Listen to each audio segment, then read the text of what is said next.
are we missing? What's the different approach? How can we expand outside and take the wildest idea and think that might be it? I think the real thing that we have to do is make sure that the world and the communities understand the impact that cancer has. This is the greatest opportunity for human behavior change we've had in decades. And we're talking a lot of stuff that sounds like best practices and good ideas, but we're just having a conversation here. So I would like to hear dumber, weirder ideas. We're not just trying to incrementally improve. We're trying to think of things that could 10x the awareness of cancer and how we could do these things. So it is. It's just interesting to me how, despite how far we've come, so much of support happens through informal networks and not the formal support system that's supposed to be there helping you. Nonprofits are kind of thinking from a perspective of scarcity, where they're not willing to come together because they think of the pot as being small, as opposed to working together to grow the pot. The biggest thing that I worry about with my patients is the fact that I see such delay in getting care and access to care frequently because of financial reasons or insurance reasons.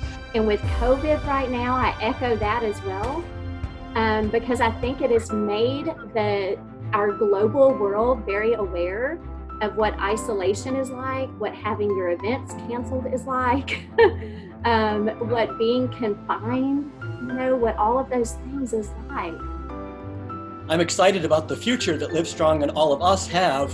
What we're doing today is just so important to help people feel loved and supported and inspired.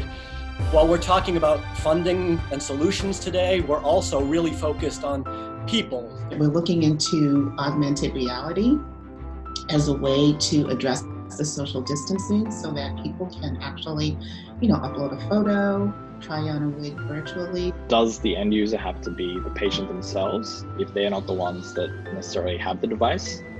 Could it potentially be a family member or a friend or a work colleague that could be the end user? So those folks that are looking for impact investing are, they don't demand a big return on their investment. They're looking to impact, whether it's health or the environment or something that they are passionate about.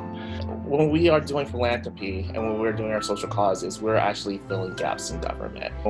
I think really in order to start thinking of how we can really tackle these challenges, it's through systems change, through politics. And for us, that just means not only being advocates, but just trying to find people who are making those decisions to also be able to advocate for these causes.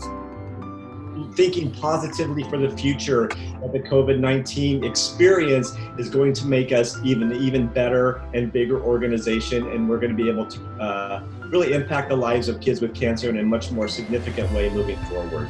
All of these organizations are, if you will, competing for the charitable dollar that is out there. And if they're not working together in some central way, then those charitable dollars are being diluted.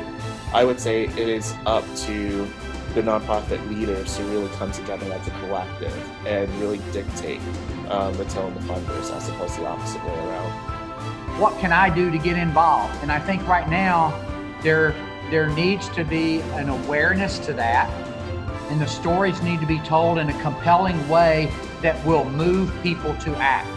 An image that I would like to put in your head is that wall. The wall that cancer patients hit, when there are no options. It doesn't have to be that way.